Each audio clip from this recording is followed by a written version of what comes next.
India का football dream अब एक टर्निंग पॉइंट पर है। एक समय था जब इंडियन सुपर लीग को एक रेवोल्यूशन माना जा रहा था। आज वही लीग अपने सबसे बड़े क्राइसिस का सामना कर रहा है। गोल्स और ग्लैमर के पीछे कई साल पुरानी प्रॉब्लम्स छुपी थी और अब वो साफ दिख रही है। जब आईएसएल शुरू हुई थी तो सबको लगा कि ये इंडियन फुटबॉल को ग्लोबल स्टेज पर ले जाएगी। फॉरेन स्टार्स आए, सेलेब्स आए, क्राउड भी ह्यूज था। लेकिन इस चमक धमक के नीचे असली डेवलपमेंट का प्लान मिसिंग था। Grass root development, long term planning और क्लब लॉयल्टी, ये सब वीक थे। आज आईएसएल 2025-26 सीजन का फ्यूचर ही अनसर्टेन है। क्यों?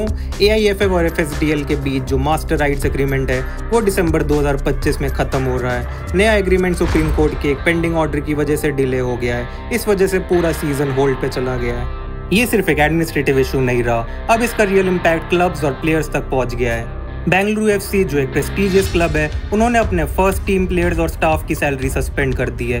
इसमें सुनील छेत्री भी शामिल है। क्लब ने कहा है कि यूथ ऑपरेशंस कंटिन्यू करेंगे, लेकिन सीनियर टीम तब तक रुकेगी जब तक एआईएफएफ और एफएसडीएल इस क्राइसिस का सलूशन नहीं निकालते।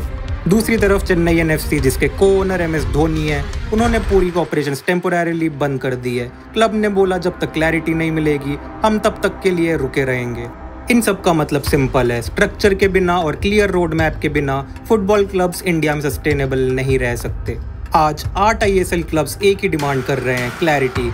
एआईएफएफ ने अब 8 अगस्त को एक अर्जेंट मीटिंग बुलाई है जिसमें ये डेडलॉक सॉल्व करने की कोशिश होगी। क्लब्स रेडी है, फैंस रेडी है, पर टाइम निकलता जा रहा है। ये सिर्फ एक फुटबॉल लीग का क्राइसिस नहीं है, ये इंडियन फुटबॉल की सोल का टेस्ट है। ग्लैमर के परे हमें चाहिए clear planning, grass roots investment और यूनाइटेड लीडरशिप। आईएसएल सिर्फ सर्वाइव करने के लिए नहीं बनी थी, वो थ्राइव करने के लिए बनी थी।